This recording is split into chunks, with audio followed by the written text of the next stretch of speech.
Reader Mail. Number 17.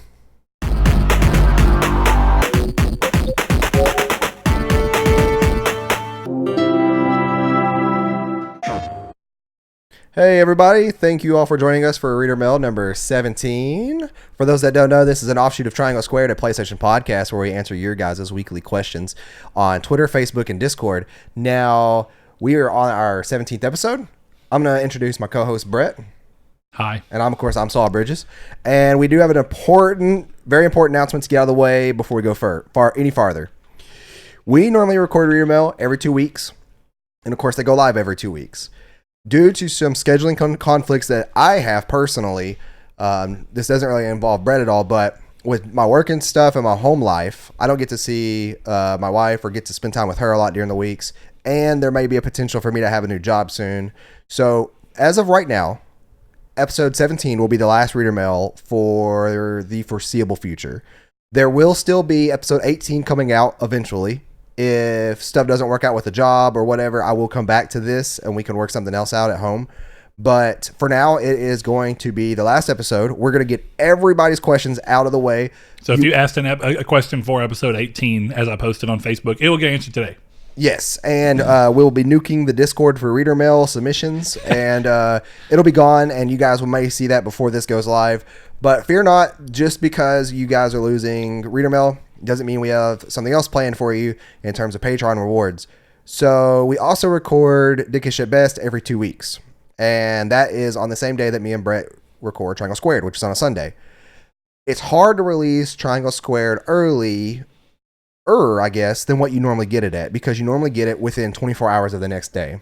Yep. Dickish at Best, on the other hand, is a little bit of a different story. Dickish at Best, we record almost a full 2 weeks in advance of that episode.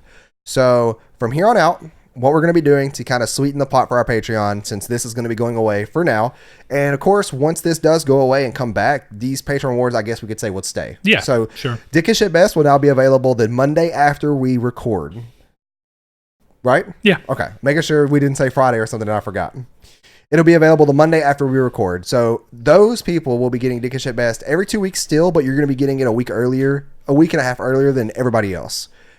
Triangle Squared, on the other hand, can be and this is audio. We're not going to release any of the videos early, to my knowledge, right? Or do you want to go? Like, it's kind of hard to release the videos early with the processing and stuff. Well, I do video and audio for moving forward now. From everything I can tell, it works. Okay, so it's just a little weird, but Triangle Squared, you guys will also get it within 12 hours of it coming live onto YouTube is what we want. But like I said, due to us recording Triangle Squared the same day as Dickish at Best, we record that first, and then we record Dickish at Best.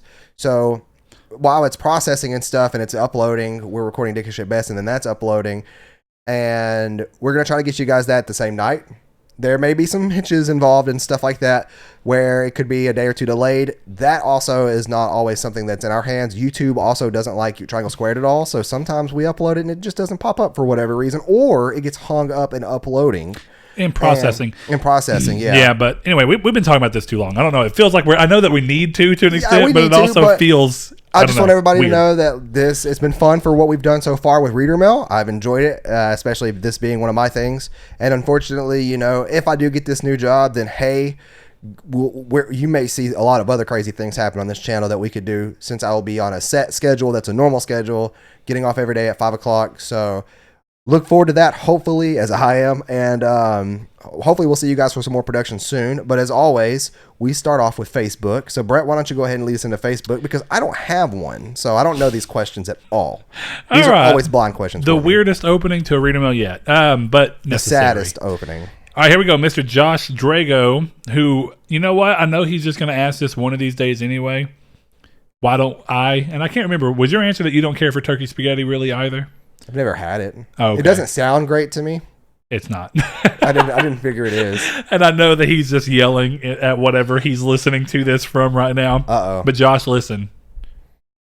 Turkey spaghetti in any capacity that I've had it is not good. Is it turkey meat instead of ground beef? Yep. I don't know. You don't think that it would have a massive difference? It totally does. In every situation situation like that I've had. Canadian bacon spaghetti or something? Not at all. What was his question? Is that his question? No. His question is, instead of picking a game for Game of the Year, what game would you pick for Lame of the Year? Man, that's kind of hard for me to answer because I try to avoid bad games. And I don't really typically pick them up. Look, I have an answer, and don't get me wrong, it hurts me to even answer this way because I do enjoy the game, and I've got the platinum, and I enjoy it across the board. I enjoyed it recently when I just first played, but nothing could be stated from the fact that it's one of the biggest blunders of the year, regardless, and it probably should have come out in a much better state. Actually, it for sure should have come out in a much better state. So my answer begrudgingly goes to Anthem. Actually, yes. Anthem. I forgot I even played that game. I played so little of it. That's where I learned. I still have Division 2 and I've never played it. And I really mean that. Yeah. Here's the crazy thing. The Division 2 is not the answer for this for me, but I did not like it near as much as Anthem. Yeah. But the thing about it is that Anthem should have been received so much more, and it could have been if they would have done a couple of things differently. Honestly, if the game where it's at right now is what it was when it launched, I think the game would have started on a lot better of a foot. But it didn't. It didn't, yeah. And there's nothing they can do and about this kind that. of game, you got Destiny 2 and Warframe nipping at your heels. You got to get out of the way. And if you launch badly against stuff like that, and especially Division, as well, if you launch badly against competition like that, you're not going to swim for long. See, and I think the Division 2 being a little less. Honestly, the Division 2 just feels like I much prefer the Division 1. I heard that Division 2's launch was fantastic compared to what everybody was thinking it would be. Like, it launched on a great foot. Oh, it did, but it was just... here's what I say. I didn't play Division, and I think you played it, but I don't remember when. I didn't play Division until pretty late in the game. Yeah, I played it. I played it about a year before we did with Ryan. Okay, so anyway, with going into that, I got into that game so late that the game was perfect to me. It had a lot of style, and I liked what it was going for, and the gameplay was fun. So I enjoyed that, and I thought that the world was really pretty. The way that the mission structure broke down was fun, and I actually thought the story was all right. Immediately going into 2, I did not care about the story in the slightest. I tried and tried and tried, and I've never been more bored. I never cared about the story in the first one either. Yeah, I mean, don't get me wrong. It was more the environment. I didn't love it, but it was enough to me to be like, oh, okay, yeah, what's going on? That's still the best game to have ever done snow right. Oh, yeah, the snow is very pretty in that game. And I love just small stuff like walking into the thing and seeing it kind of melt on your shoulders. But look, that's the thing. I think that the second game kind of forsake, and maybe it was just because of the Switch and what was going on, but the second game feels a little less detail-oriented, which was a really cool thing about the first game. And it's one of the things that, as much as Anthem may have its problems, there's a lot of really small things that Anthem has that the rest of the competition doesn't really have in terms of Division 2 and Destiny 2. And it's that minute detail that's really cool, and also players. Yeah. But yeah, so begrudgingly, and I more say that because it's like that for a lot of people. It disappointed a lot of people and shook a lot of people's faith in the developer. Even though a lot of people, I mean, there's always been a player base. It's just begrudgingly, I think it's the correct answer for me. Yeah, mine too. So much that I forgot I played it. So I think that's the perfect answer. All right, so Mr. Josh Shoop asks, what 90s cartoon would you like to see made into a game now? Doug. That's pretty interesting. Because, there's been some fun games, but some of them are so old. Like, did you ever play the Sega Genesis? And it was probably on the NES or SNES as well, but the Beavis and Butthead game? No. I can't say that I did. Okay, it was interesting, but I loved it more as a kid because I knew what Beavis and Butthead was, and it was like one of my first games.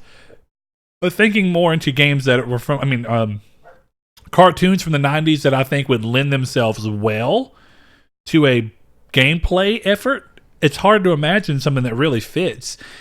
It's going to sound crazy, but I mean, from a pure gameplay, like what actually might have been kind of fun in a weird, interesting way would be like Powerpuff Girls, because what the show is about has enough of a basis to be a really fun game mechanically if you wanted to pull it off right. It's kind of like the idea of taking the Avengers and making them into something now. What are you doing? I'm looking at, because I played a Rugrats game on PC way back in the day, and it was Rugrats the Movie Activity Challenge. See, and that's the thing. Those are not even, to me, they are games. I'm not trying to take away that from them, but they're not in the vein of what I feel like Josh is really asking, though he could be just across the board. It made me think of this game, and I was like, sure. I couldn't figure it out. I also played, technically, a cartoon, no, not really, but like a really, really good Toy Story game. I've got it, and I got to make sure it's 90s, because I think it's early 2000s. Let's see. I would definitely go with Doug, though, where you can become Quail Man and stuff. 2001. It'd be fun. Like a superhero game, but Doug, done in its cartoon style. That would work. See, that's the bigger thing is like maybe you could do it like, the episodes of Rugrats, where they were like the super babies. You could pull stuff like that out and make it work. But as a show across the board, Samurai Jack is what I was thinking. But I thought it was 2001. I thought so, but I was like, if it's 99, it's going to count. I didn't think it was. That's definitely not 90s. That came out at the same time Toonami and stuff was. But Samurai Jack would make a killer game. It would, first of all. Man, didn't they already make one? A Samurai Jack game? No, they made an Afro Samurai game. No. Didn't they make a Samurai Jack PS2 game? Maybe. But I don't mean, like, I guess, okay, and technically he didn't ask this, right? But in my mind, it's like if a cartoon was made into a game on the same level of, like, Spider-Man and Batman's adaptations, where they're very high budget and good-looking games that play well. Samurai Jack, The Shadow of Aku for PS2 and GameCube. Yeah, I mean, I could definitely see it coming. I wonder what it played like. Probably not great. That's the question. Yeah, for a game that it was published by Sega. Now, here's the thing. I didn't actually think about this, and this picture did everything for me. Samurai Jack game, but the entire game is a Metroidvania. Yeah, you know why I just thought of that? Because of Guacamelee. Oh, yeah. Yeah, something like that, maybe. Totally would work. That would be cool. But not a 90s cartoon. Not a 90s cartoon either way. Well, I'm trying to think of, like, most of the 90s cartoons were still, like, or at least the ones I think of often, are ones that are, like, right in that Hanna-Barbera, really goofy. Like, don't get me wrong, I love Cow and Chicken. I don't know how you make Cow and Chicken into a compelling game. That would not be a good game. And then I think things like Invader Zim could work out, but... You could 2000s, you know what I mean? Ren and Stimpy game. They made a South Park game, which was kind of cool. Yeah, and I mean, I guess South Park is a 90s cartoon. Wasn't it South Park the movie, the game? Yeah. It was on Nintendo 64. No, actually, I think it was... It might have been, but I don't think it was. There was a game where you could, like, there were turkeys on the cover. It was a Nintendo 64 game. One of them was like had chef involved with it. Like maybe it was Chef's Love Sack. No, it was Chocolatey Balls for Chef. Chef's Love Sack was a Sega Dreamcast game. That's not the game I'm thinking of, though. And a Nintendo 64 game. No, that's not the cover I'm thinking of. Here we go. South Park. The Nintendo 64 cover was them standing in the theme. Yeah, that one right there on the left. That's just a South Park game. I actually did not realize that. Yeah. I saw it at Toys R Us. I'm very doubtful that it's good. I don't know, though. Stick of Truth was pretty good. Well, Stick of Truth is amazing. Yeah. And I guess technically that leads into it. But then again, see, Stick of Truth and even the Fractured Butthole lead us exactly into the things of...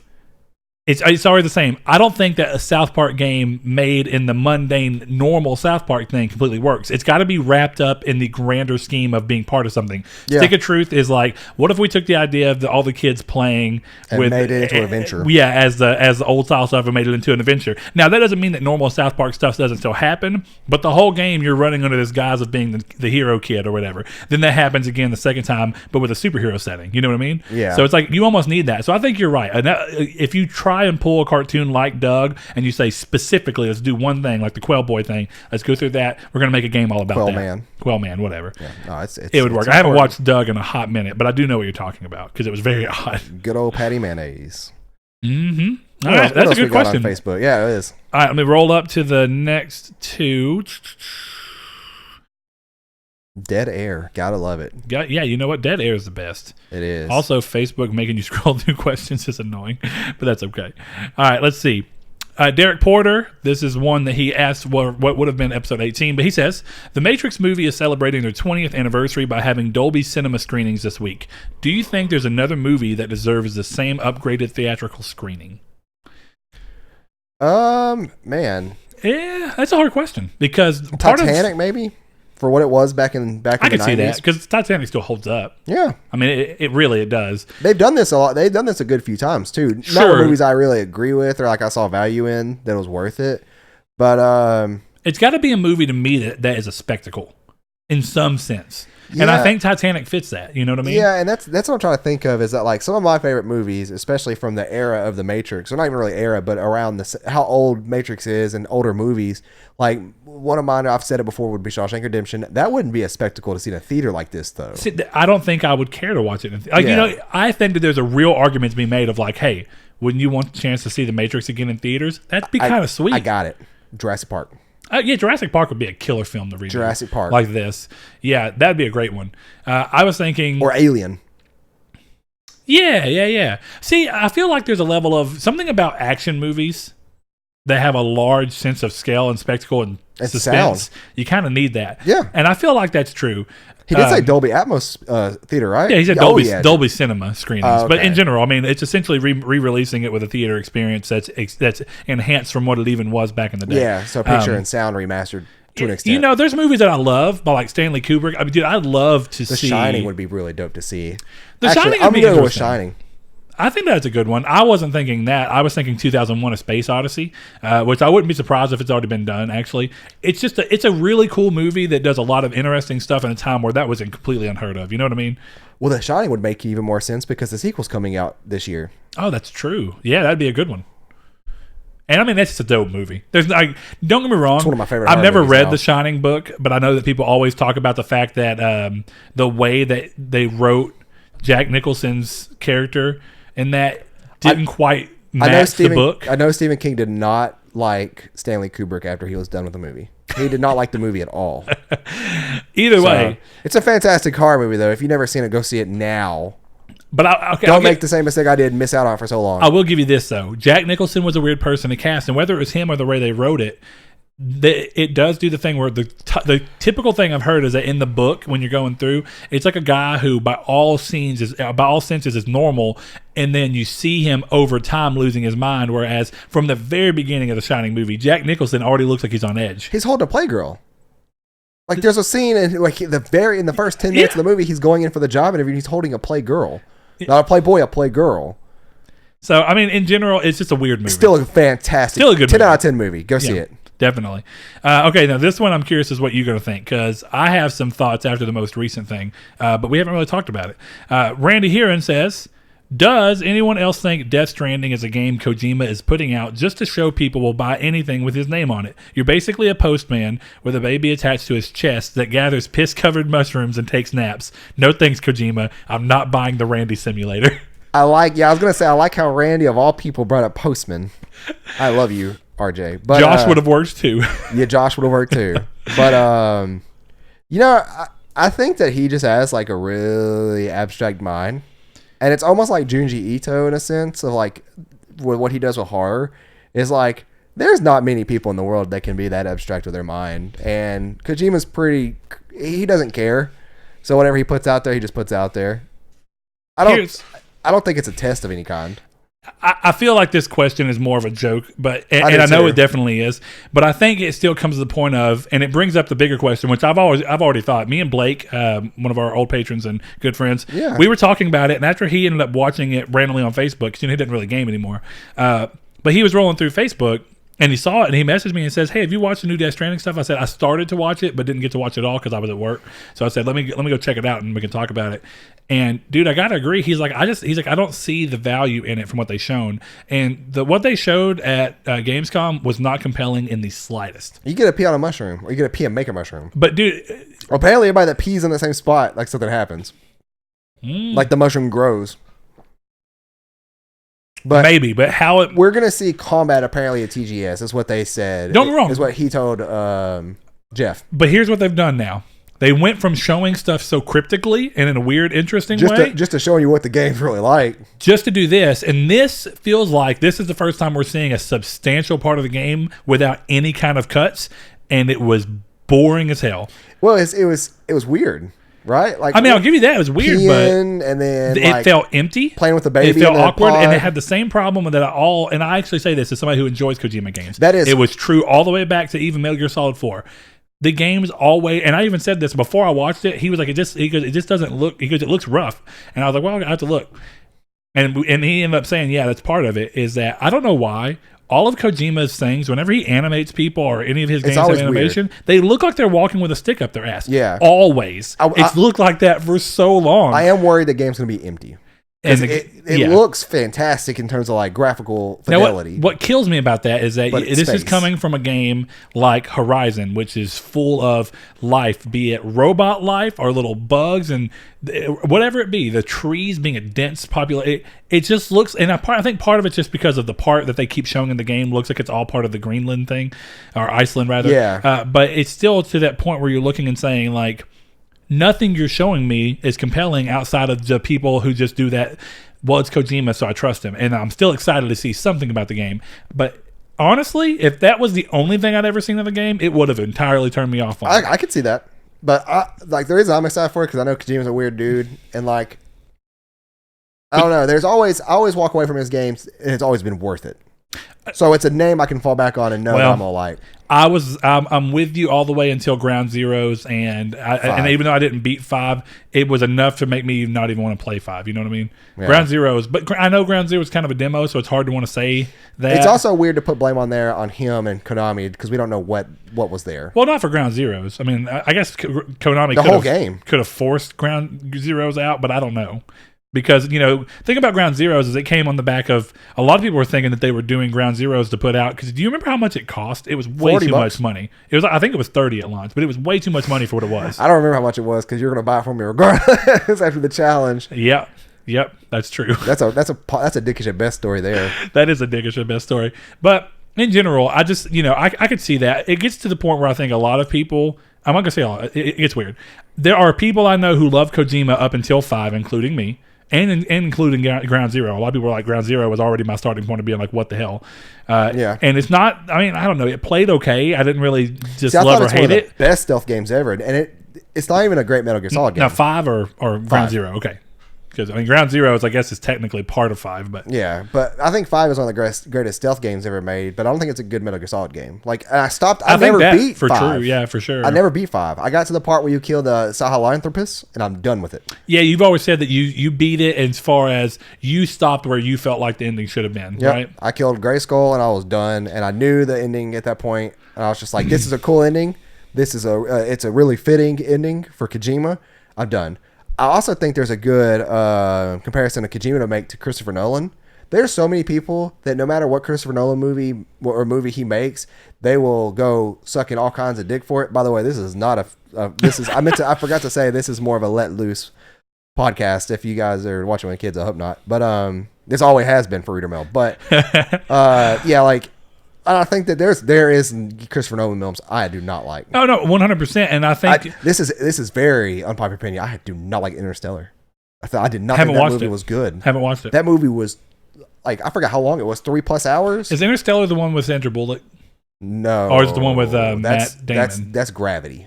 Okay, is it the one with Matt Damon? Technically. Okay. I mean, he's not in it much. Oh, okay. But I'm pretty sure he's on the cover of the film.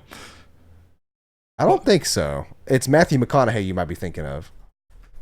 I've never seen a cover of Interstellar with Matt Damon on there. It's always been Matthew McConaughey. No, it is. Never mind. But then, okay, there's so many. I feel like this is a trend that I'm tired of.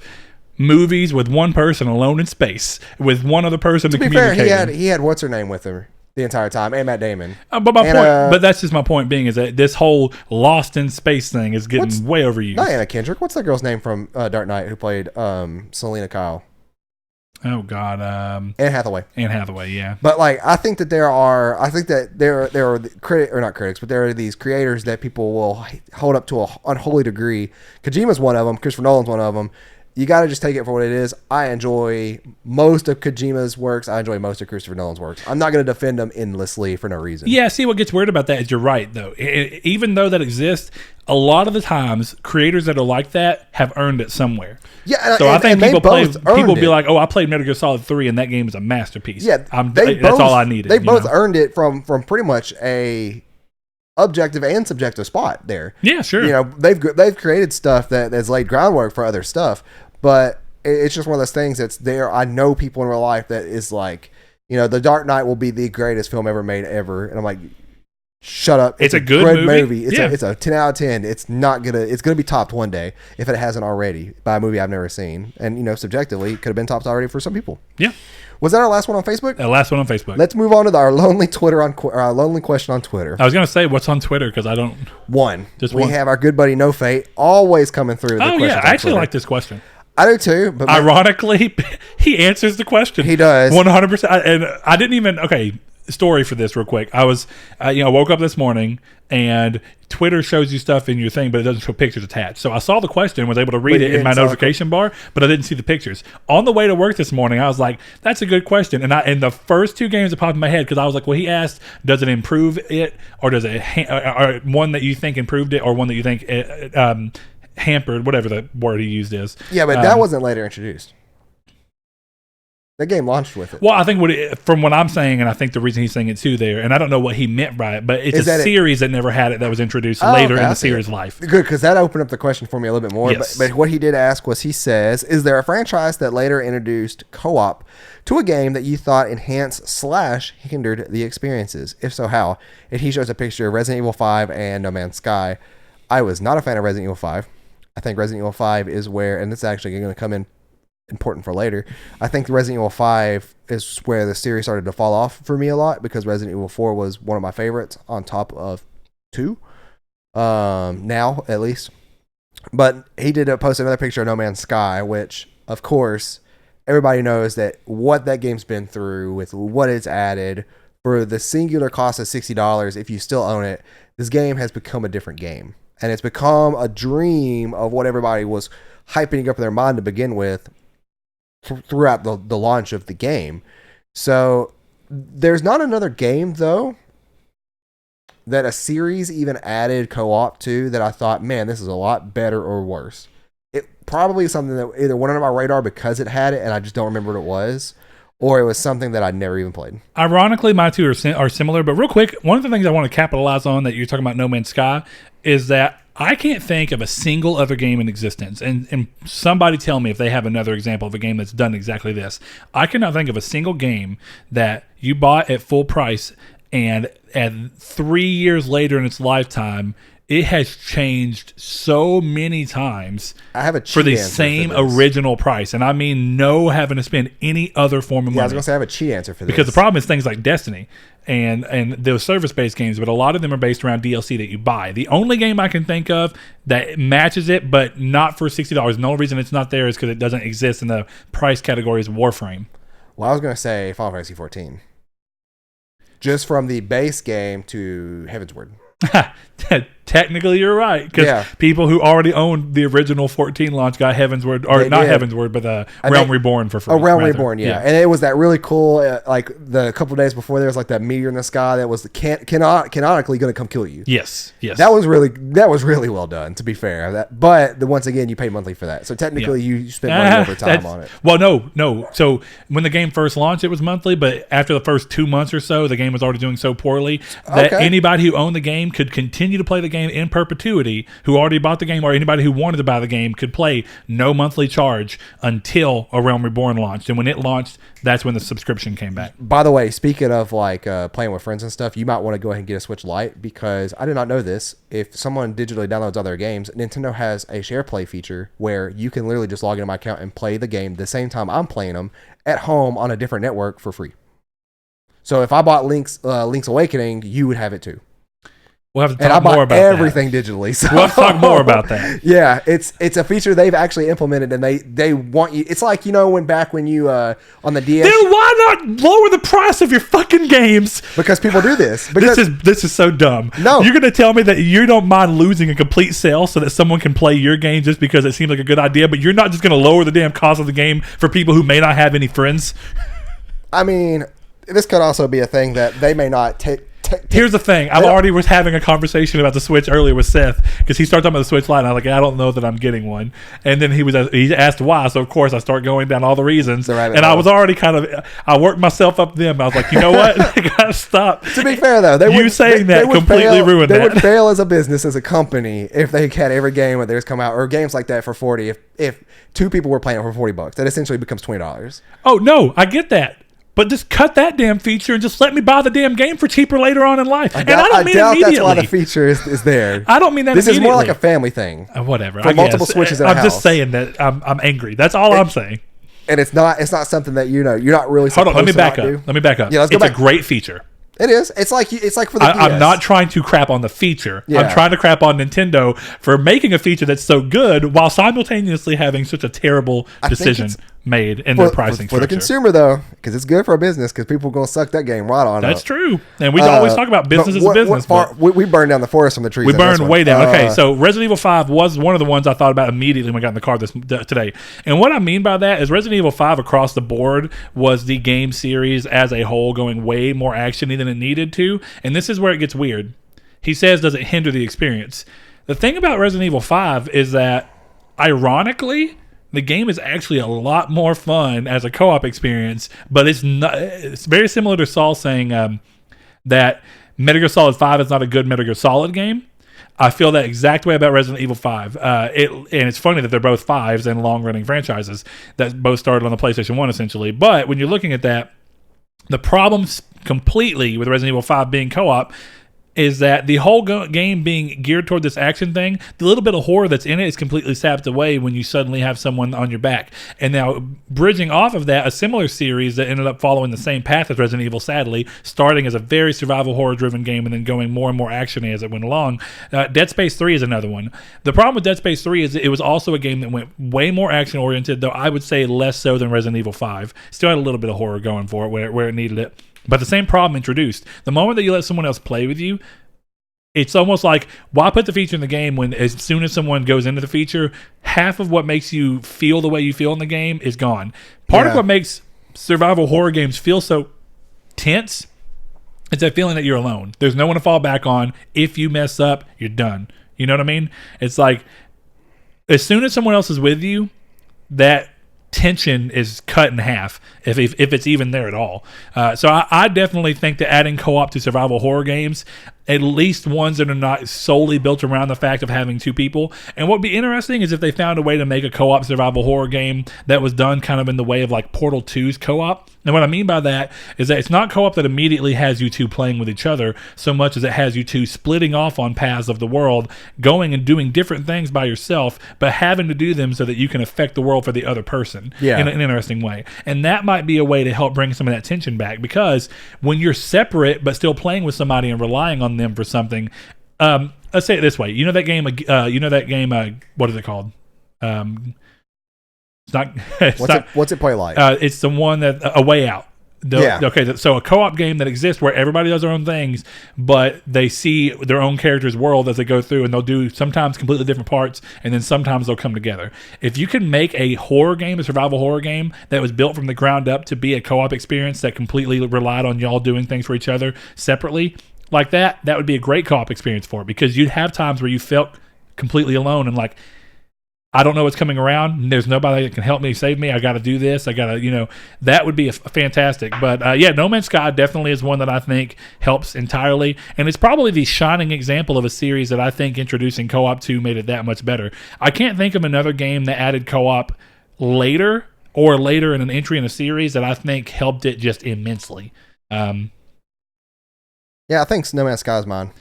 A game that might be true, but I don't know because I haven't played it, Dragon Quest Builders 2. I could see that being a more fun experience co-op. But normally those types of games are already co-op because it makes sense. Wasn't Minecraft at one point single player?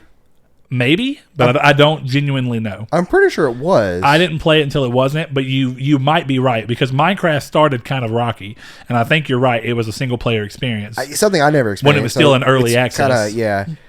But thank you, Sean, for that question, because you've always been there for us on Twitter. Hey, I have technically one more question from him, because I think he asked it kind of just, but I didn't answer it, and I want to see what you had to say about it. Oh, okay. So did you see, and we'll talk about it, of course, in the Triangle Squared episode proper, but did you see that Telltale Games is coming back? Oh, yeah. So what he says is, with the announcement of Telltale Games revival, I hope they offer positions to previous employees. First of all of the previous employees, not all, but a lot of the previous employees are able to come back as freelancers for the time being, and then they are offering permanent positions back to certain people as much as possible. So that's first thing, which is pretty good. Don't rehire any of the management. That's why the place went down in the first place. But he says, work on a new engine, focus on more compelling stories where actions have serious consequences, and finally, give us a TTG, so Telltale Games, Dexter, or Sons of Anarchy game. I think this one's pretty interesting. what game, like, biggest thing for me that's exciting about it being back is I always was really, like, as soon as they announced The Wolf Among Us 2, The Wolf Among Us Season 2, rather, I was like, hell yeah, The Wolf Among Us was amazing. But seeing them come back, one of the things that they did a really well at was essentially just getting licenses for things and making games. Is there a series? I'm formulating a question out of this from you, Mr. Sean. Is there a series that you think that they haven't done that you'd like to see them make one? He nailed it. Dexter. I think the premise behind Dexter works. Yeah. But what gets weird about Dexter? How do you make a Dexter extended universe game? You do it with by cutting out season 4, 5, 6, and 7, and you just make it. Well, okay, that's fair. Because what I was going to say is the ending is part of it, but also it's just the fact that. Well, hold on, technically 4. It would be after season 4. Season 4 was Bathtub, right? That was the finale. Oh, I thought it was. Was it 3 or 4? I think you're right. I think it was 4. Trinity Killer. I think it was 4. Yeah. Okay, so we'll cut it there, and then Dexter finds out it's Ice Truck Killer, Bay Area Butcher, or whatever the Bay Area Butcher. Who's season 3 then? It's the cop, and then the girl, the crazy art girl, season 3, the one that stalks Dexter. Can't think of her name. Baby? No, that's not her name. I think you're right though. But yeah, I would love to see Dexter, and that'd be kind of cool. But maybe he decides he's going to stop being a lumberjack or whatever, and he starts going out and doing his thing again. Well, anything's possible, I guess. Either way, in spirit, even if it's not going to be something that you feel like has to contend with the show, if it's just them taking the idea of the deeply darkest Dexter or whatever the original book was called, and doing that, I think that'd work. I think you can just give the general premise, and then what's cool is you can let him. Well, okay. How do you? I guess this is the question. What decision making do you pull into that adds weight? Because part of what's already on the way you do it. Good Lord. Yeah, you can do everything. Killing simulator. Yeah, well, I mean, Dexter Simulator. But then you have to handle conversations with people out in like your office. See, now that would be too. interesting. Is how you do things. It'd be great if they could do this, but this does seem like one of those gaming dreams, right? Is if you actually were essentially taking on the role of Dexter, and the game was complex enough that you had enough things to where the way that you determined your answers to people made them either suspicious of you, and if they were suspicious of you, they would come after you in your office. Yeah, and then maybe there could be dialogue options where maybe Lee or whatever his name was in the doctor's office, he'd be suspicious. Yes. So then you might have somebody following you, so you have to choose your actions differently. Something like that. Yeah. See, that would be pretty cool, actually. Great answer. I never watched Sons of Anarchy besides like a couple of weird episodes. Sons of Anarchy is pretty good. I actually want to rewatch that soon. Oh, I got to find out real quick. I came off The Boys, though, so that show is nowhere near as good as The Boys. And dude, I've got 2 episodes left of The Boys. I'm waiting for Corey to tell me what he thought about the season finale. Oh, the Skinner, by the way, is season 3. Yeah. What does he look like? I don't remember that name.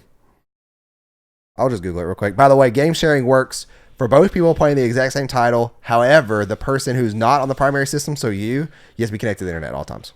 Okay, that makes sense. Same as PlayStation. But you're home. So yeah. Same as PlayStation. Yeah. So it does in fact work. So we could talk about that after. But cool. Let's see. What would yours be? Series of Unfortunate Events. I know that sounds kind of probably weird, but I love it, and I think it's character rich. And one of the best things I think that they do is being able to make a character rich game, and they could even make it a little bit darker than the original books were. Because, I can't remember the name of the books that they were based off of, but The Wolf Among Us is based off of a book series I think called Fable. No, it's the fairy tales thing. Because it was the or it might be Fables of something. Well, I got to look and see what it is actually based off of, because here the thing about it is the whole idea of the books is it's called the Fables comic. Book of Fables. That's what you're looking for. Bill Willingham's Fables comic book. Oh no, that's a thing in the game. Here it is right here. Fables comic Legends Exile. Yeah, and it's like an adult version of like fairy tales. Exactly. I love the idea of that, and then what it does is take stories that everyone knows. So just do grim fairy tales and makes them kind of dark and crazy. But I like the idea of doing that specifically within the world of Series of Unfortunate Events, and kind of letting you roll through, because you have a story arc that you can mostly follow, gonna kill everybody. But you can move around enough. I actually really enjoyed the Netflix series, but yeah, that'd be a cool one. I could see that, but I actually think the more we talked about it, Dexter is really compelling. Yeah, Dexter. I want to rewatch that show, but I don't want to waste my time. Let's see. Were any of their games ever rated M though? Who? Wolf Among Us. Was it? I'm 99% sure. You go do that real quick while I check. Go ahead. While I start on Discord. Good old Oathkeeper Kiki. I'm just gonna start calling you Kiki. You know I do that anyways. But he says, "What do you want to see in the next Resident Evil game? Do you want the Yeah, it was mature. Sorry. No problem. Do you want the hybrid formula from 4, which starts off scary, and then hiccups, and then transitions to action, or do you guys want a survival horror experience like Resident Evil 2 remake? Resident Evil 2 remake. However, you're forgetting Resident Evil 7." Yeah, see, I think Resident Evil 7 is really compelling. Yeah, Resident Evil 7 is what I honestly want to see again. Here's where I want to do it, though. You beat through the game of 7 like normal, and then you unlock third person as a playthrough. That would be really cool. Yeah. It'd be really hard, though, because I feel like you'd technically be developing 2 games in a weird sense. Yeah, or maybe you go through third person first. What I would think would be the scariest to go through. You could, I guess, they could build the game kind of like Skyrim does, where you can, or all the Elder Scrolls games where you can play in first person or third. But instead of having where you can click in between as you please, I'd rather it be 2 individual ways. So if you start a story mode in third person, you stay in third person the entire time. Or if you start one in first person, you stay in first person the entire time. I think that'd be super cool. But I actually really love the first person take on Resident Evil. That's just a question of, it was a weird take for a lot of people, and I think it was really inspired by the fact that PT didn't really PT wowed a lot of people. That's definitely, especially in the first hour, the phone rings and yes, stuff. And the whole house being empty and moving through it. But yeah, I mean, personally, if we're just going between the 2 things that you're doing, do we want the hybrid formula from 4 or Resident Evil 2 remake? I haven't got to play Resident Evil 2 remake. It's good. I really want to. Good. I don't know when I got to buy it, and then I'll have to just put it in the series of how the hell I'm going to play my backlog. Events. But I feel like I actually really love 4. Now, the thing to me about 4 is I think 4 is probably the up of what I've played, which is up through 7. 4 is the best hybrid, or I'm not going to say hybrid, even though that's what he's saying. No, it was. But I guess hybrid is the way you say it. Was it's the best of both worlds. It still had a really gloomy horror aspect to it, and it was throughout the entire game. But it did start to up the ante with the action as you got further and further along. Wasn't a fan of the cutscene QTEs, though. They could have done that after the first time they did that, because typically you're going to be sitting there watching the cutscene, then it scares you. Yes. They should have done that maybe once, maybe twice. They wore their way. Yeah, I got you. They wore the welcome out by the first couple of times. Yeah, and then after you would... Like when Wesker goes to stab you and you've got to hit the button. It just gets stupid. It's like, why am I even part of this? Which was like two, maybe 3 times. But yeah, Resident Evil 4 had the best mixture of a thriller with third-person action with puzzles too. So, no, the only thing I don't want from 4 is that stupid as hell Ashley AI. Everybody calls her stupid. She was okay. She was not as bad. She did exactly what she was supposed to do, except she'd get in your way sometimes. That was the only thing, and that was a limitation of its time. But she could get grabbed. That was the thing. But now and I understand one thing is it ups the ante, but the problem is that AI is not good enough, so that she would put herself in situations that were obviously like, who would do that? And unless I just stay here and unload one on you, you're obviously gonna get caught because you put yourself in a bad situation. Did you ever get the armor suit for her? No, I don't think so. You can get a full armor suit for her. She cannot be grabbed, but they'll try. It does not work. Huh? Interesting. It's hilarious. But the thing for me is, like, as much as I know that it was made fun of, it aided the game in a lot of ways, and this is The Last of Us. They're talking about how Ellie could just run around and not be seen, but the thing is that AI is not very smart. Definitely companion AI. So they're going to do things that seem stupid. So instead, if it's already going to seem stupid, like, just why are you even hiding exactly where they're going to see you and come get you? Why not just let her run around and not be seen? But if you get seen, then you cause the chain of events. That's true too. That's essentially what they need to do. And maybe as we go into the PS5, as AI has more and more room, if they can, I think that Atreus had pretty good AI actually in God of War. So if they can continue to kind of expound on that, then we can get to a point where maybe you can do a game where you have a kind of an escort style like Resident Evil 4 had, but the AI feels real and like somebody who would really be responding this way, like, oh hey, you're escorting me, but I can't do anything here. I need to actually hide somewhere where they're unlikely to find me. But then you also scale the enemy AI up. You make them more smart. Okay, we're going to look around. We're going to open doors and stuff. We're going to look for you. So take like some of the AI for the enemies looking for you in a game like Outlast or Alien Isolation. Pull those mechanics into the enemies, and then pull better AI into the thing, so that the characters play cat and mouse. The AI enemies and the AI whatever you want to call them And then that way you get to believe the thing of like, well, she's actually hiding in a real spot, and now I can kind of play this game of I've got to be smart and get to them before get to the enemies before they get to her. You know, it gets annoying. SJW. What always? We're gonna play tonight. Honestly, dude, I genuinely say that all the time on accident. If we play with him tonight with Remnant, I'm gonna bring that up. Like, yeah, I just got to know his real name, so then I could just. Stefan. Oh, that's right. How did I forget that? Stefan Swanland. Yeah. Okay, but Stefan says, "Do you want the remake, Resident Evil 3 remake first? I don't want another Resident Evil remake until we get a new game." So I actually agree with that. That's my remake rule of thumb: is that we don't get 2 remakes in a row. That's my thing, and I feel like that Pokemon set that in place for me.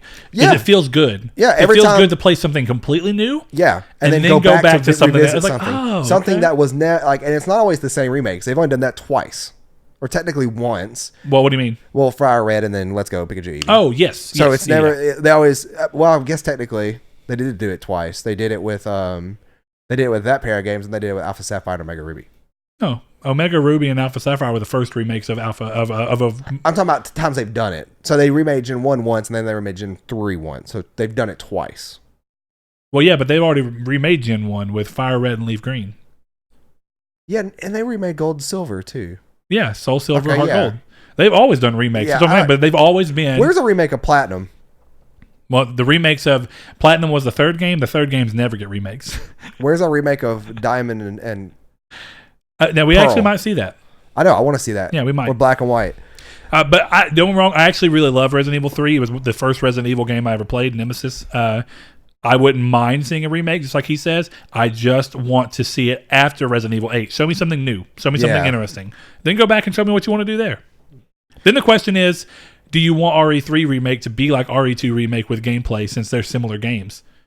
Resident Evil 2 and Resident Evil 3 play very similarly. Oh, I thought you were talking about that was another question. I'm like, where do you see that? No, I'm just saying, like in general, I feel like RE3 remake would almost have to be RE2 level of done. I mean, yeah. Like, it'd have to be the same style because they're such similar games. Yeah, and it's a standard they set, so it has to be that good. That's true. Yeah. All right, we got one from Mr. Bobo May, which is Josh. Technically. Yeah, actually, way more than 2. Way more than that. He says, if you could take your family on a dream vacation, where would you go and what would you do? Japan. And then I would explore. Hey. Yeah. That's exactly it. Now, okay, for some reason, if I can't do Japan because Kyrie and Hannah, it's like there's multiple people. I mean, no, I'm wrong. But it's your dream vacation. Well, that's true. I just mean barrier of entry. Whatever. Barrier of entry in terms of it's that many more people that have a language barrier, that many more people that have to try and figure out. Japan's not that hard of a thing for language. It's not terrible. No. Like, a lot of people, they learn English as their second language like we learn Spanish. Sure. I mean, we're lucky in a weird way. A lot of countries learn English as a secondary language in school, and we don't. We just stick with Spanish, which makes the most sense for where we live, at least. And then now in high school, we're required to learn a second language, but it's not until high school, whereas other people... They said that for the same thing and for French. You know what I remember? Remake. I think that's rain. Yeah. Well, I know un, deux, trois. I know how to count in French a little bit.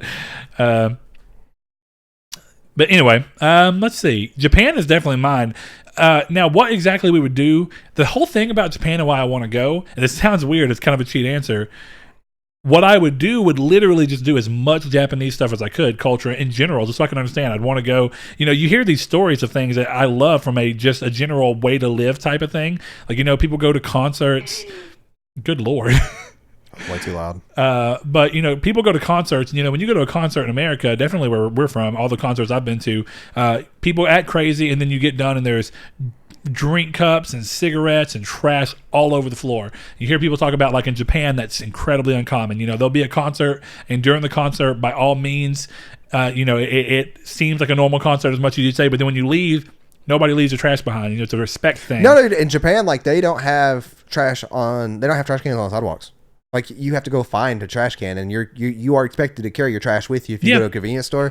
They're set up like, honestly, for anybody who's ever interested in going to Japan, go watch a YouTube channel called Abroad in Japan. Okay. It's a guy who moved there from somewhere in England. He moved there as a teacher to become a English to Japan teacher or Japanese teacher. Okay, and he does multiple videos of what to do and what not to do when you visit Japan. Okay, like, See, that would be good to do. Yeah, for etiquette purposes. Like you've seen people, and everybody's done it at one point in their lives when they take chopsticks out. They do like that, and like they sharpen the chopsticks, or they do like that to like act like they just play with the chopsticks. Yeah, I could see that. Don't ever do that. Don't ever roll them in your hands like disrespectful. I'm assuming. it's oh, your chopsticks are woody and they're too many splinters. It's like, but they're not, because most chopsticks don't have that problem anyways. Yeah, sure. So, but yeah, definitely Japan for the food, the culture, the nightlife, for a lot of things. Now, because I don't like our answers being exactly the same, I'd want to go to Italy. I think Italy's really cool. Mainly because of the Venice canals and stuff. It's weird thinking about having a city that's completely done in an area where you go through the majority of the city on a boat. And or at least as the fastest way of, I would probably go to Sweden. Sweden seems like it'd also be cool. I guess the whole thing about vacations is, to me, any dream vacation is essentially going somewhere I've never been to before. Where did Hostel take place? Was that Sweden? Because I might change my answer. I don't know. Let's see. Let's see. Where did that take place? I know it was a foreign country, right? It was. Or was it Romania? It took place somewhere. The plot summary of Hostel. But we'll go ahead and Slovakia. Yeah. Okay. We'll go ahead and go on to one of his other questions. He has a list of what I'm going to assume are not quick fire, but quick answer questions. So where we may answer these somewhat quickly. We're not going to evolve into a story like we have been with the rest of these answers. What is a genre of games that you did not like until you played a specific title, and that changed how you felt about that genre completely? Man. It's a good question. It's a great question. Racing and Forza. Really? Yeah. So you didn't like racing at all until Forza, or do you mean specifically sim racing and Forza? Because I like Need for Speed. Sure. Let's see. Because that's the only one I could think of that I've never really disliked a genre of games at all. Maybe fighting is the one that I care for the least, but I still don't mind fighting. Sure. But simulation games are like the devil. Well, see, this gets into a weird area because technically the wording of adventure games have never been something I care for. Like the what is that, Escape from Monkey Island or whatever the names of those games are called. But games like the Day of the Tentacle. I think you just made that up. I'll type it. That's a point and click. Yeah, it's an adventure game. It's a point and click adventure. But it's different than an action adventure. No. That's why I very specifically did not say action adventure. I mean an adventure game. Though, genres are so hard to go through these days. From the Tentacle. Thank you. I got the platinum. I know Escape you did. From the Tentacle. Days of Tentacle. Day of the Tentacle. Escape from the Tentacle sounds like the something Secret entirely. of Monkey Island is the game I was thinking of. There is an Escape from Monkey Island. Hey, look at that. It's probably a sequel to The Secret of Monkey Island. Probably so. It looks like a point and click game, too. Yeah, but that's what I mean. But that gets weird, right? You go through these, and when you're thinking about look, right here, just out of curiosity, I decided to look it up. An adventure video game is a video game in which player assumes the role of a protagonist in an interactive story driven by exploration and puzzle solving. Now, here's what gets weird. Maybe you mean classical adventure games. Because now that's pretty much almost any game that comes out. Well, see, but it's a game that focuses on that. So, one of the ways I mean that is games like Indigo Prophecy, Heavy Rain, and Detroit Become Human are adventure games. But because of a lot of the ways that they're made is so different. I don't like that term now. That term just doesn't make sense to me. What, adventure game? Yeah, because I think of adventure meaning grand or like something large of scale. Well, and I think when you but that's kind of, I get what you mean, but I think that what they're meaning is you're going on an adventure with someone else, and it's more involved than just you're just going to go kill these people. Because it's the adventure is the grand. Okay, it's kind of be an adventure for some people. Well, okay, it's kind of like what I mean about when I talk about, and we weren't supposed to go on the stories, but this can be the only one. I know I was just thinking about. But it is real quick. It's part of the reason I love RuneScape so much is that RuneScape does a thing where their quest structure is not just, hey, go kill this or go kill this many things, and maybe there's a story reason as to why you're doing it, but essentially the majority of the game is killing stuff or going to get an item. Yeah.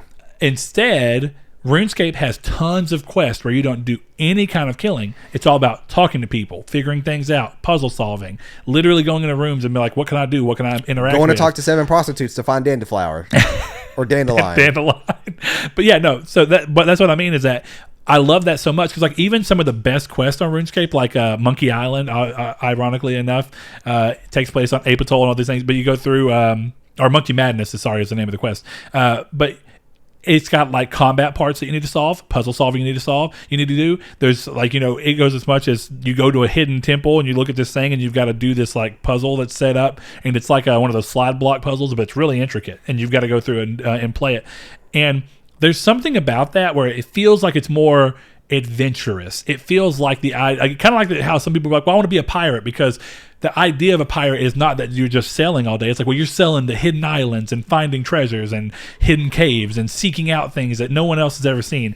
It's a sense of adventure. And a lot of games don't do that very well, but I think action adventure as a genre makes sense because games like Uncharted play that off pretty well. Yeah. But they are still just as much oriented in the action department, where I think is when it's adventure game only, there's really not combat involved. It's not really meant for that. It's more about the choices that you're making and the things you're learning and figure out. So I would say that I've never cared for the idea of adventure games ever, any of the traditional ones. And maybe it's because the genre bends slightly, that happens. But Heavy Rain was the first time I played a game at all like that just got to me. And I was like, I get it. And I like it. It makes sense. So into the next one that doesn't require a 10-hour backstory. Yeah. Is there a band or style? This is actually really easy for me too. Is there a band or style of music that you hated growing up or heavily disliked, and all it took was the right person to show you the right song, and that changed how you felt about that right away? No. And I'm going to say that just because I think I grew up in the 90s, that almost every genre of music was covered by something that went famous back then, and it was something that as a kid I obviously liked to listen to. Backstreet Boys covered pop. Eiffel 65 covered electric with Daft Punk. Lamb of God covered metal. Slipknot covered metal. Eminem covered rap. Stuff like that. Linkin Park covered new metal or whatever. There's all kinds of things like Breaking Benjamin and stuff. Like I think I had pretty much every genre of music on lock when I was younger. I don't think there was anyone I hated. I mean, I guess technically there's ones that I warmed up more to, but I'll say this: as far as heavily disliked that I still don't really care for, is this, if I'm being honest, country music has never sat with me, and maybe, I still liked some. Maybe that's because no one's ever shown me the right country. I mean, it gets weird, right? Because it comes down to more like modern country. But I haven't liked country. Like when Grandpa would listen to like Hank Williams and stuff like that. I could kind of dig it a little bit. Like I understood it. You might enjoy more, but like Brooks and Dunn, and oddly enough, the other Dunn who isn't on that. I don't know why I can't remember his name. No. Or Garth Brooks. Sorry, Garth Brooks. Garth Brooks is not part of Brooks and Dunn, weirdly enough. But Brooks and Dunn, Garth Brooks, people like I can't even think of Keith Urban and all these people. Yeah, it's stadium rock. It's stadium country that's been going on since early 90s, and I've never cared for it. It's not really early 90s. They've changed their tune since then, because I used to like some country music. I mean, they definitely have, but I mean, it's been in some form of that. I would say if you're going to listen to any country music that's older, listen to older George Strait. Yeah, I've heard George Strait. I don't hate it. Yeah, that's true. Don't like that's it, like what I consider. But I do consider it to be true country. And I don't mind that. I don't mind that at all. Growing up with my dad, he loved that stuff. How many licks do you think it takes to get to the center roll of a Tootsie Pop? I gave up doing this one time, but I was like 10 or 11, and it was when those commercials were coming out through like the late 90s, early 2000s. That fucking owl. Dude, I tried. I fell asleep trying to do it. I used to get mad at that owl. I hated those commercials, but I was like, I'm going to answer this question. It was long enough after Halloween that I still had some candy, but longer enough that I had all the bad candy, and I'd never really liked Tootsie Pops. Because Blow Pops were the best. But though the gum and Blow Pops is like terrible after 10 minutes. It is, but getting there, like the flavors of Blow Pops are the best. But and I tried it. I think I got to like 60 or something, and I fell asleep. Like I literally fell asleep doing it. And here's the thing: I had a white shirt on, and it was a brown Tootsie Pop, and it stuck to my shirt. And I think I had to throw that shirt away. Yeah. Here's the thing about that question. Oh no, I didn't. That was a dumb. Hold on, I'm sorry. I did not throw that shirt away. My mom woke me up to go grocery shopping, and when we would go grocery shopping, we would go early in the morning, like at 9 a.m. at the earliest, or at the latest. Good Lord. And and as a kid, I had to wake up at 6 a.m. and my dad would take me to my mom's because he had to go to work. And then I would go in there and I'd fall asleep, and I'd wake up, play Game Boy or whatever, go grocery shopping, and then go try to hang out with neighborhood friends around 10 or 11. I remember we woke up and she's like, "Hey, wake up, we're going to go grocery shopping." And I was like, "Okay." And I had the Tootsie Pop to my shirt, and I yanked it off, and there was a big brown like circle almost. And I was like, I'll I'll just turn my shirt inside out. That did not work. I thought it did until we were playing in the arcade at Walmart. And that's what me and Seth used to do all the time, was go to the arcade at Walmart. And I'm like, oh, I can still see this big old brown spot on my shirt. I really thought that for whatever reason, turning a white t-shirt inside out was the answer. It was not. What I hate about that question is that doesn't it completely differ on the size of your tongue, the amount of saliva your tongue has on it? Yeah, it's a marketing with question. Each lick. I think Josh, he doesn't work with the post office. He works with. But hey, I got the answer. You ready? 69. Why do you think men and women are so different when it comes to meeting new people? My wife says when she meets another woman, she doesn't like her until that she could build the trust. I find a guy I meet, I have no issues with until they do something and break that trust. So that's an interesting question. Dude, real talk. I think that's just an instinctive thing. Like, it's easier for guys to get together than it is for girls to get together. You want to know why I think it is? And don't get me wrong, I try and figure this out too. And it could be just a person by person basis. But most of the women I've had interactions with in my life have been this similar way. And I've had multiples of them tell me the same thing, which is that it takes them a lot longer to be good friends with people, because the one sentence I hear out of them almost all the time is other girls are just gossipy and all these things. It's like, every time it seems like, well, girls are just assholes. They're mean to each other. You know, they say stuff behind each other's back and they're gossipy, and it's hard to be friends with some of them. And it's a weird sentence for me to say. And don't get me wrong, I don't know the answer, but part of me wonders if it goes back to, because, you know, there's so many things that we still do as people that come from just completely evolutionary things. And I could see it being, the idea being that women are a little more, they immediately distrust, because it means that, you know, the typical role woman comes out, she's a mother. Motherly instincts that are going to automatically start to wash over them is like, be wary of people because they can hurt you and they can hurt your children. And I think sometimes that goes into it to account. It's like hormones come into play that may be motherly. And this is completely off the top of my head. I don't know. This could be coming out of my ass. But I can see that. I will say that there's been multiple dudes I've met before, and I'm like, I don't trust that guy. Okay, well, now that's another thing I will say too. I do agree with him for the most part. 99 times out of 100, if I see somebody and you've never done anything to me, I am perfectly cool with you. Yeah, every now unless and you then, give off a vibe or something, I'm just like, you see that person though, and something about their way they're going does make you go, huh? But yeah, you're sketchy.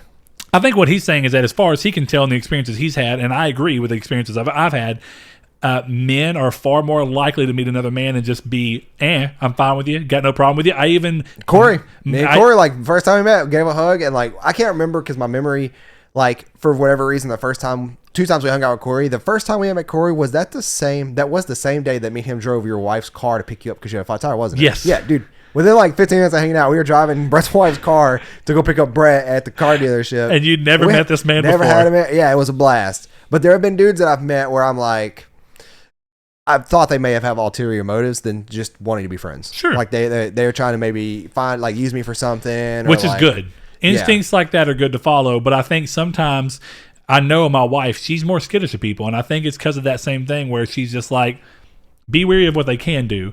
And you know what may even be part of that? And this is no joke. Maybe that comes down all the way to the fact that men are kind of fucking nuts sometimes. Definitely when it comes to women. And maybe they just have that natural instinct, because if they don't have that and they're not wary of these people, they can get the shit beat out of them by somebody being crazy. Yeah, Who that's knows? true. Who knows? I genuinely don't. But I like this next question. He says, what is it about your wives that you love so much? Have you thanked them lately? Got them flowers or something to show you that you care? My challenge for you is to go above and beyond this evening to make your wives feel extra loved. That's nice. That's It nice is nice. I cannot go above and beyond this evening to make my wife feel extra loved, because I would be getting home when she is going to bed. So what I'm doing to go above and beyond is to put this show on hold so I can spend more time with her. So that's something that Saul answered the question at the beginning of the episode. Yeah, that's something that I am doing. And, you know, I know some people are going to be sad about it, but I had to take care of family before, you know, I take care of even myself. So I just, that's what I'm doing to make sure that I have time to spend with her. But what's it about her that you love so much? Everything. Like, it's one of those things. Correct it's like, answer. Yeah, no, I mean, it's just, it's one of those things that, like, even when we get mad, you know, the way we resolve arguments and stuff is something that is not something I could do with someone else. Oh, yeah, definitely. I've thanked her lately for normal things, but, like, I am not really the kind of, like, go off the cusp romantic person, kind of person like that. Like I'm not gonna like I used to be, and it might just be with like where I am in life right now that I kind of haven't been, but I do, or I have thought about doing something, and she watches these too, so she's gonna know now. But like I have thought about doing something like flowers and stuff to send to her as well. But where she works is a very complicated place to send orders. Very complicated. I don't know where to do that, and I can't find out without ruining the surprise. So, Brett. We can talk about it after off camera. Anna, you can't find out the secrets. She just sent me this picture. She just sent me a picture of a cat yelling out a window, and the caption is "Father, I crave violence." You know what I love about my wife so much is that she doesn't mind 100%. I mean, don't worry. I love. This is the most recent thing that comes to mind. She lets me do these things completely and with no real backlash. I cannot think of the last time that I once have said, "Hey, what are these things?" The whole show. Oh, well, going out when I was in a band, you know what I mean? Yeah. And it's like when I was doing band stuff for the most. I mean, really, there's no time where she was immediately like, "No." She's pretty damn supportive, and unless something weird's going on, where like, "Hey, I literally can't watch Kyrie because this is going on." Yeah, like something serious. And there's no backlash for me on my end. Yeah. And I don't think it's more of my personal decision. Yeah, sure. Because we have such weird schedules that if I get off work at 4 and she gets off work at 4, we have 4 hours together before she has to go back to sleep. Sure. And if I'm doing this, she's going to be in bed and asleep by the time I get home. And if I get off work at 10, she's asleep. And I wouldn't have even seen her that day because she gets up so early. I'm sleeping when she leaves to go to work. Then when she gets home, I'm at work, and then I don't see her at all. Yeah. So.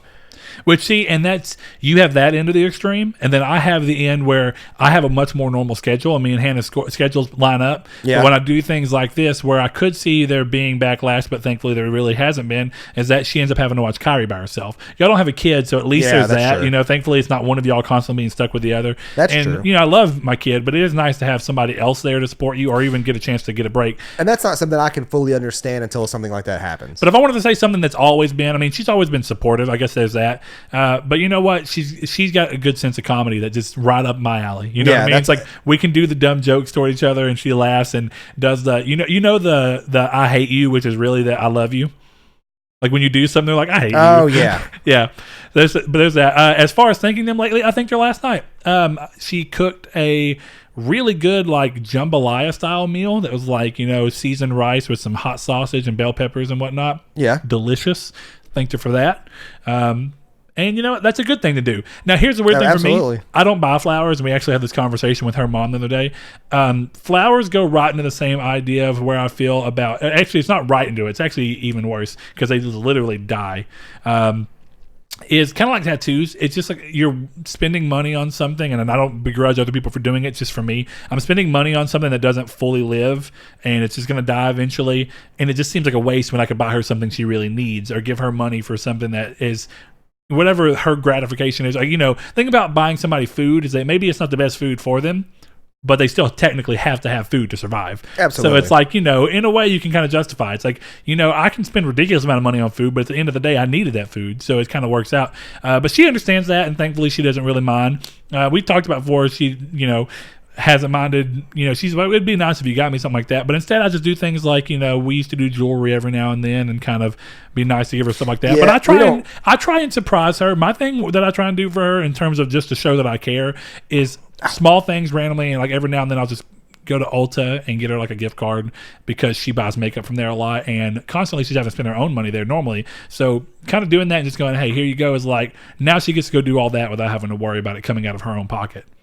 Yeah, and like it's rare that we actually do that for each other, like in terms of buying each other gifts. But what's funny is that our gifts aren't gifts; it's food.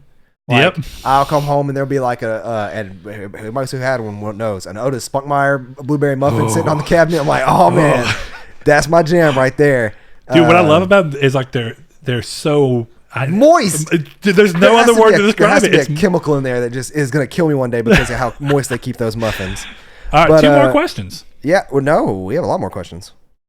No, oh yeah, we do actually. I'm sorry, you're right. Yeah. We're answering them all. Yeah, so my bad. We're gonna roll through these, even though. All right, well here, what would your dream? And this is the last one from Josh. Yeah. What would be your dream concert? Any band from any era AKA you can have Queen with Mercury. I'm gonna go with Queen with Mercury because that would be not only really cool to see, but I hate concerts. So Yeah, sure. I gotta see something famous. So from any era, I kind of like what he's going from there. Throw me Hotel Books with Hawthorne Heights with Slipknot when they still had Joey and Paul, just so I can see them once like that. And then throw me Linkin Park with because I never got to see them. Oh yeah, that would be cool. With my boy still alive and singing in them, and I get to see that nice big happy smile. And you know what, Limp Bizkit. And then thankfully I wouldn't have to worry about that. Shout out to all you white trash people out there. Yeah, Limp Bizkit's great though. That's just perfect concert energy. And then throw in Coheed and Cambria, and that'd be my 6 stage lineup. There's other bands, but I like the amount of variance I have there.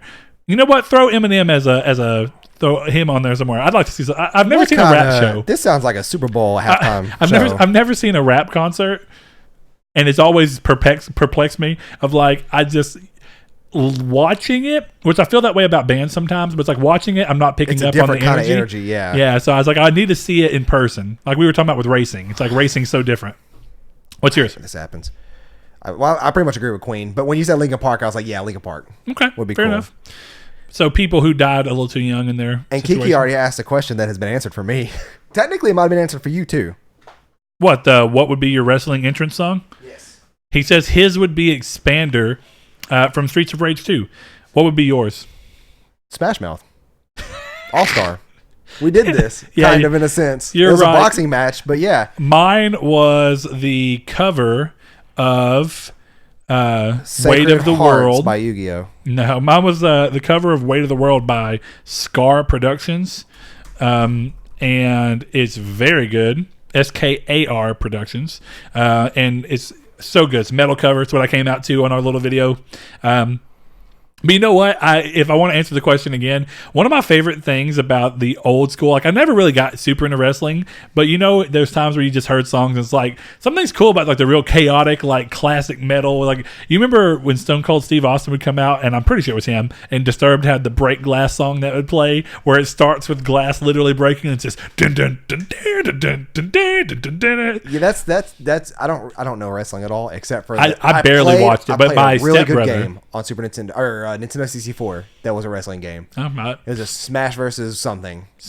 Okay. Smash versus Raw or something. Smackdown versus Raw, I think. Yeah. Something SmackDown like that. Versus Raw. Something like that. Yeah. Anyway, yeah, I played a couple of them on there too. But I do love that kind of spastic style metal. There's a band that I really like that did a song, and you know, it was technically I think it was for UFC instead of them. I'm not quite sure, but it was Bullet With Your Name, and it wasn't from Nonpoint. It was Scars of Life.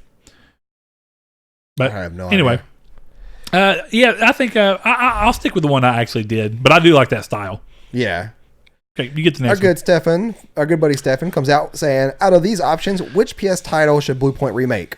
Legend of Dragoon, Legacy of Kain Soul Reaver, Parasite Eve, or Dino Crisis?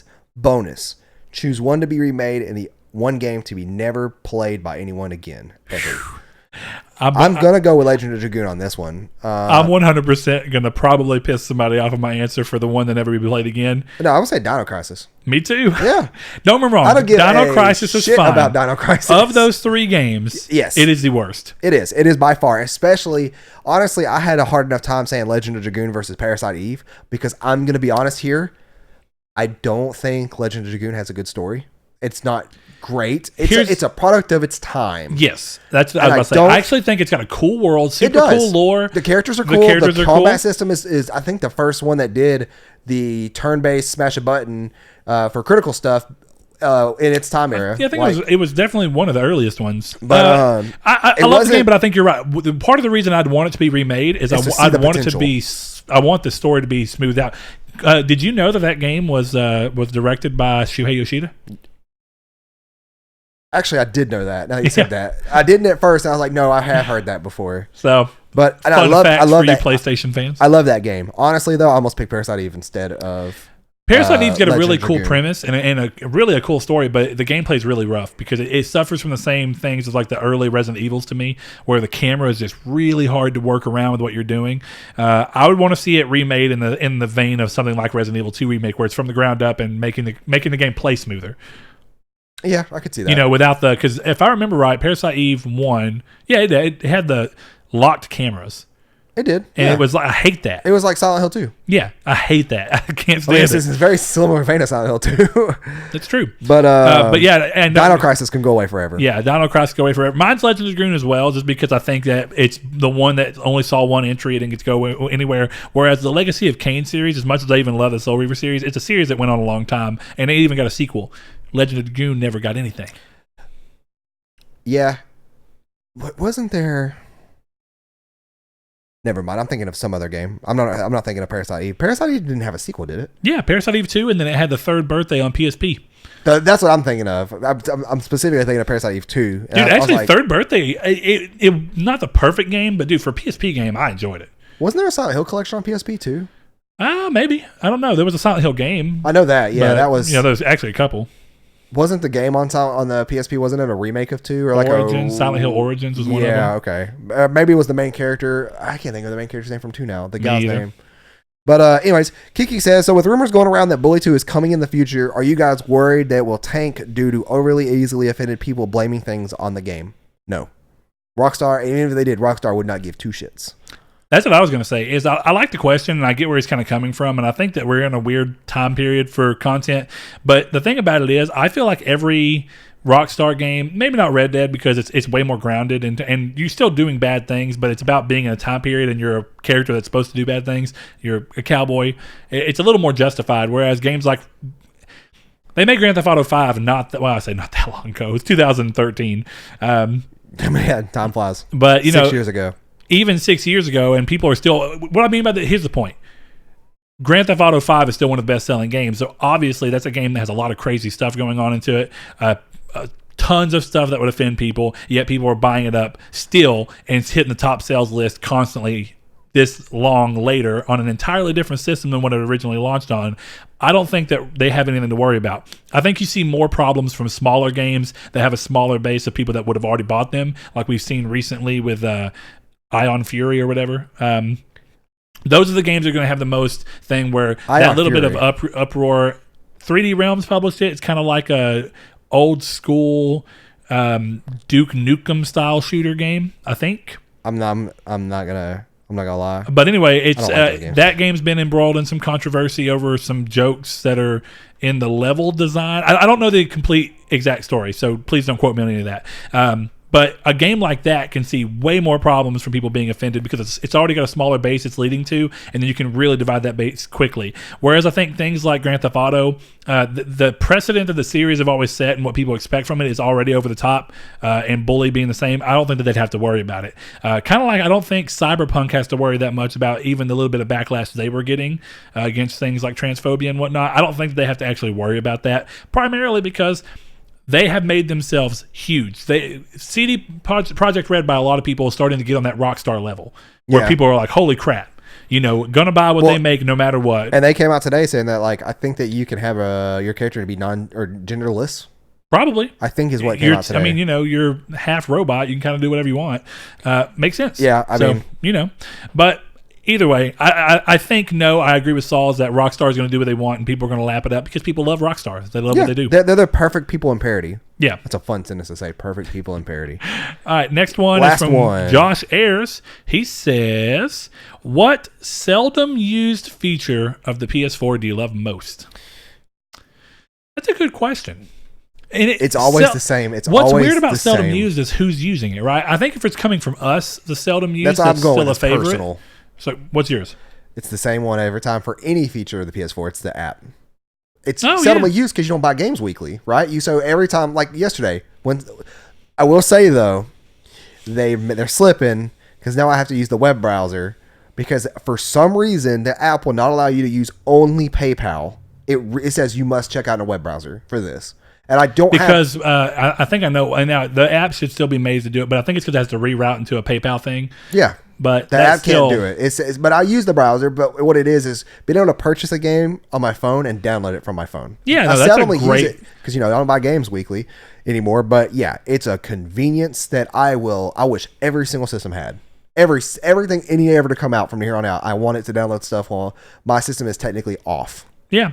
Well, and see, ironically Or not enough, in use. it's tied into something I really thought was cool about, regardless of how you feel about Need for Speed Heat past that, which, by the way, did you see that they made the joke on stage when it came up? I said right now, I was like, at least they're making jokes at It's their own still so expense. terrible. But I appreciated that. It makes me cringe so hard. But I actually thought, dude, the idea of an app where you can sit there when you're in the doctor's office fucking around, you don't really want to play any games on your phone, but you're like, you know what I do want to do? I want to make a tight-looking car for Need for Speed Heat. And just go and load up and say, make the car completely, and then you just push it off, and when you get home, you install it from the cloud. That's an amazing idea. That is and it's cool. the same idea of when you're not even doing it. Like, you can just be sitting in a doctor's office, same example, and be like, oh, I need to buy Remnant. Buy it, download it. Bam. Yeah, You I was got at work everything you yesterday, needed. took my break, and I was just like, I'm going to go ahead and buy Remnant. And that's It really exactly is what I a did. great feature. But just to do something different from you, and it gets weird because I want to know how much of a feature this really is. And I'm sure the Xbox has got it, but you can tell me I'm probably more than I even know. Does Xbox have the feature for parties where you can bleed how much the party chat is versus the game chat? I've never seen it, even when we used to play Destiny and Call of Duty. I do not know. I don't think it does, but if it does, it's not easy to get to. I don't know because the last time I was in a party chat that wasn't like 6 years ago was on when we played Sea of Thieves, and I adjusted everything on my PC because it was on my PC. Yes. And I could do it there. Yeah. So I didn't even try to look. But yeah, that I do not know. But that is something really, really cool. That's Love not really that. seldomly used for me though. I'm in chats a lot for Destiny and stuff. I'm not in chats nearly as much as you, so that's for seldom you. used. That's for you. It makes sense. But And a feature that I don't actually use at all, but I haven't had to yet, is the full-on system-level button remapping. It's amazing.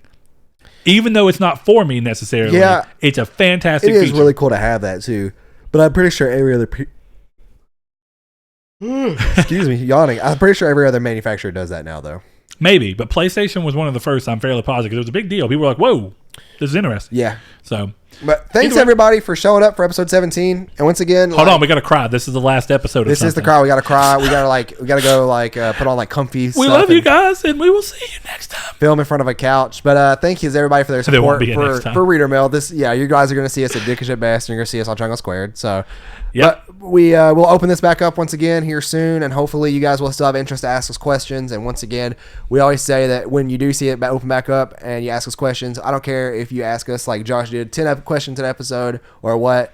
Just make it clear on if you want to be quick fire or not, and we may have to come back depending on the questions we get. And maybe not do the questionnaire thing we do normally where we answer all. We may have to go through and answer, the first 5 from Twitter first, whatever it may be.